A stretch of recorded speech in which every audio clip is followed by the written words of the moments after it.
喂，hello，大家好，又係我 Peter 塔哥啊。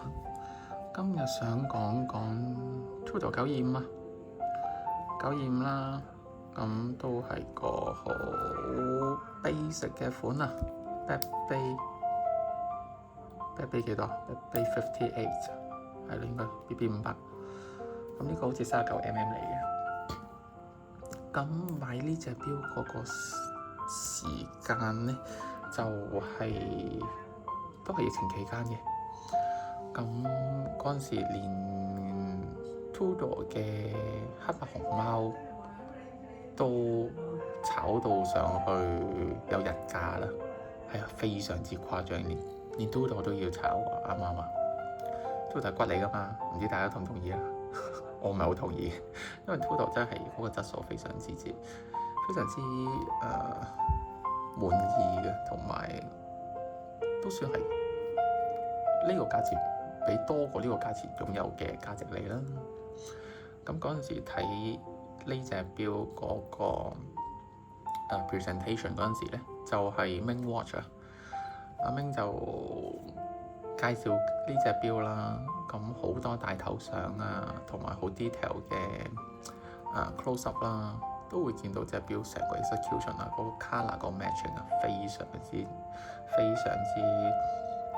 配搭啊，又低調奢華都會俾到你啊。咁呢個咧就係、我記得好似係 Breitling 機芯嚟嘅，好似同佢做過 collaboration 嘅，咁所以佢就俾咗個好靚嘅頭背嚟，但係冇用啊，佢俾個頭背我，咁個機芯唔靚啊嘛。咁有冇好睇咧？我好多 YouTuber 都咁講過啦，咁有冇好睇咧？呢個咁嘅頭背機芯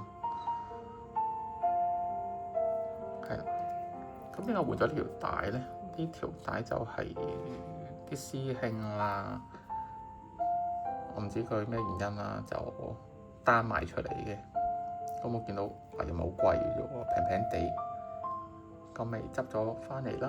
呢條錶帶，哇，配上去之後咧，簡直就係 perfectly match 啊！藍色、深藍色配呢個咁嘅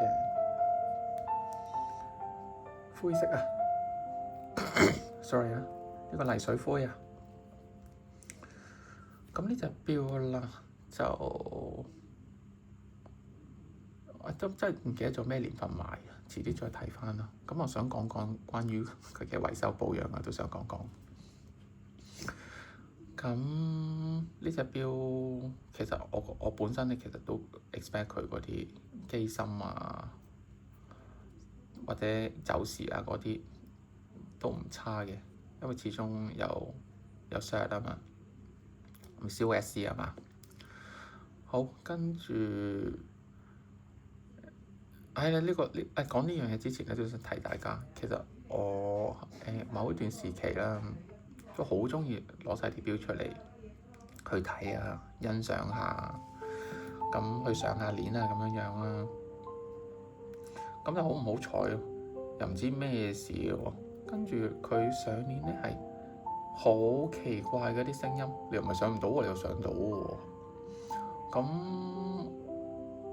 咁嗰個實際原因係即係點樣整壞咧？我估啦，都係我成日拎出嚟睇啦，跟住就走去上鏈啦。其實我上鏈有時都上20下左右啦，咁就放喺度啦。咁啊，仲要校到個時間準一準添，因為冇嘢做啊嘛，咁咪攞啲錶出嚟睇下咯，欣賞下啦。覺得同埋我一個先會咁做啊嘛，係嘛？哇！嗰陣時咧就基本上一個禮拜啦，每個禮拜都會攞出嚟去逐隻錶係擺上手度去捋佢啊，去睇啊，去欣賞啊，咁就係咁上鏈啊。跟住咧呢啲位啦，你真係起晒浸啊！呢啲到而家咧，你點搽嘢咧，佢都係有啲浸喺度嘅。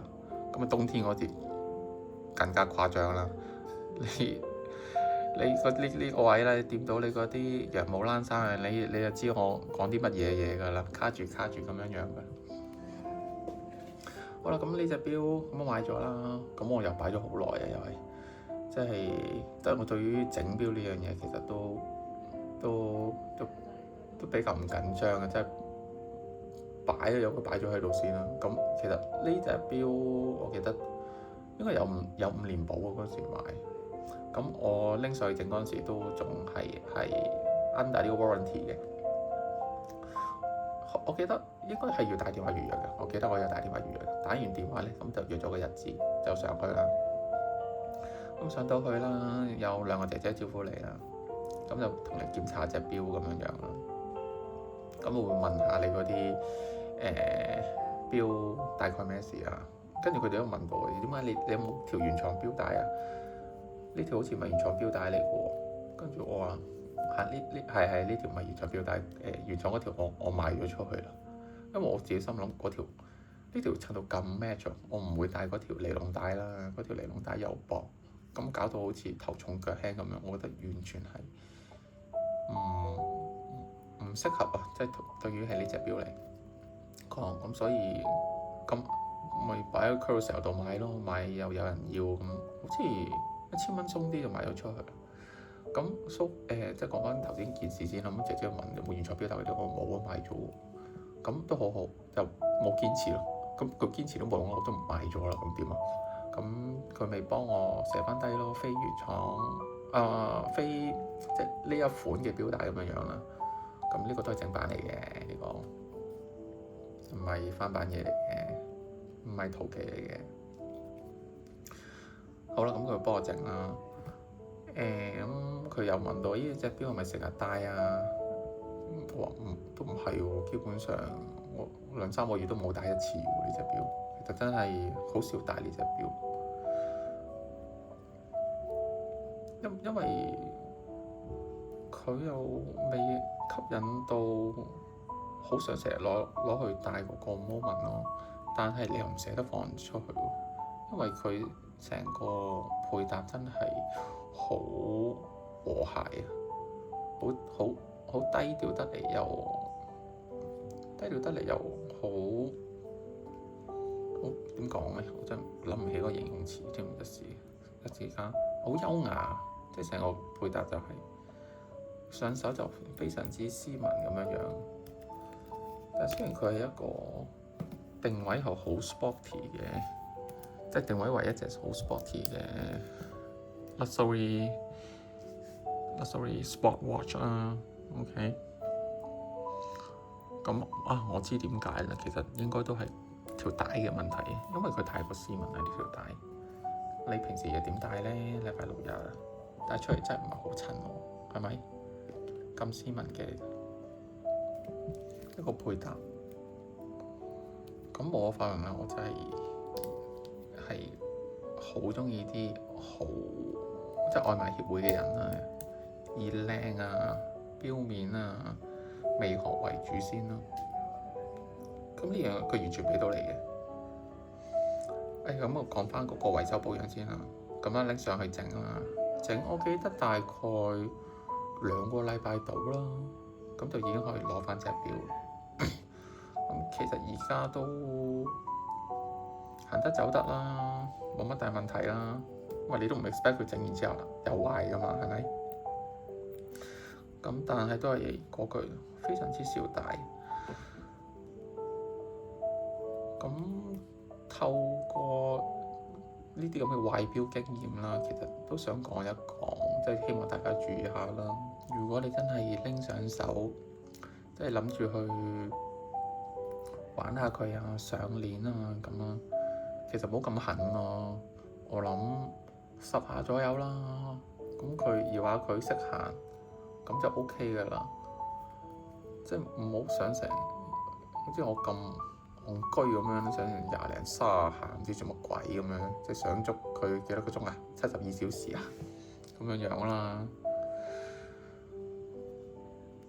咁所以咧，呢啲都係你玩錶啦、欣賞錶嗰陣時注意下啦。就係呢樣嘢啫，其他其實我覺得唔係我咁做嘅話，應該就可以 last 好耐或者唔會壞。不過咧，佢又好似唔係壞過上鏈嗰個，即係唔係好似我之前嗰隻可樂咁樣爛咗嗰個發條鼓。佢係真係上鏈卡卡地啊，同埋佢嗰個走時就變得唔準咁樣咯。咁我或者之後再睇翻嗰個具體原因係咩先，咁我再打翻落個 description 嗰度。係咯，咁今日就係想分享呢隻 TUDO-925啦。啱啱我講多少少先，佢嗰個氧化程度係點樣樣咧？我哋可以睇下佢。可能而家係黃光啊，所以就唔係好覺眼有冇啲咩氧化。咁但係實際上咧，有氧化嘅位置咧，其實係呢一度嘅標圈同埋標腳之間嗰個連接位咧，你會見到係四角嘅呢啲位咧會微黃嘅。咁我有諗過究竟用嗰啲洗銀水可唔可以咧？但係我又驚喎，所以想睇下有冇啲師兄試過用洗銀水咧去漂翻靚佢啊！係咯，有啊，不妨分享下啦，俾小弟長下知識。好多謝各位。